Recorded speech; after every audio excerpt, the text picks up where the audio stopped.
მოგესალმებით, ძვირფასო ტელემაყურებლებო, ეთერშია TV+. მე კონსტანტინე ჯაფარიძე გახლავართ, ამ ტელევიზიის ჟურნალისტი. 19 დეკემბერს ტელეხიდის მეშვეობით სიმფეროპოლში TV+-სა და ფონდ ოდისეის შორის გაფორმდა მემორანდუმი. საქართველოს მხრიდან მემორანდუმში მონაწილეობას იღებდნენ TV+-ის გენერალური დირექტორი და მფლობელი კახაბერ ხურციძე და ექიმი ფსიქოთერაპევტი. ამ ტელევიზიის კრეატიული პროდიუსერი ბატონი გია სულაქველიძე. სიმფეროპოლში ფონდ ოდისეის მხრიდან იღებდა მონაწილეობას ბატონი ოდისეი ფიფია, რომელიც არის წარმოშობით ქართველი, ამას მინდა ხაზი გავუსვა. და 5-მდე ადამიანი, რომელიც იყო ყველა ქართველი. ხაზს ვუსვამ, ყველა ქართველი. ეს იყო მემორანდუმი მოიცავს საინფორმაციო გაცვლას, სხვა მრავალ კრეატიულ პროექტებს და ბევრი რომ აღარ გავაგრძელო საუბარი, მინდა TV+-ის მაყურებელს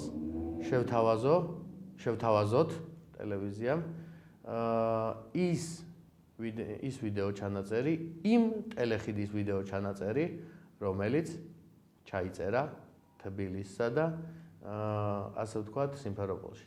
ეს ჩანაწერი მოგვაწოდა ბატონმა ოდისეი ფიფიამ სიმფეროპოლიდან და უკვე დადგა დრო იმისა, რომ ჩვენ იგი ეთერში გავუშვათ. ბევრს აღარ შეგაწყეთ თავს. გთხოვთ, ჩართოთ ეთერი ვიდეო.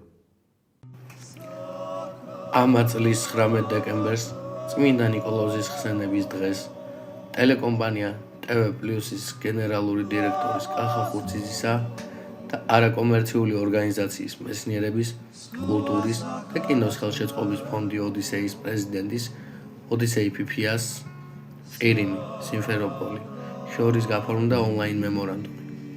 აღნიშნულის აღსანიშნავად ამ წლის 28 დეკემბერს ტელეხიდის მეშვეობით მოხდა თანამშრომელ მხარეთა აქტივის ონლაინ გაცნობა. ოდისეის მხრიდან მონაწილეობა მიიღეს ოდისეი ფიფიამ, ფონდ ოდისეის პრეზიდენტმა, ხელოვნების მოღვაწეებმა, ანდრო ჭანკვეტაძემ, გიორგი კეპულაძემ, რაშიდ მამედოვმა და სულიკო ცივილიშვილმა. მხარეებმა გაცვალეს იდეები და ერთმანეთს მიულოცეს დამდეგი ახალი წელი.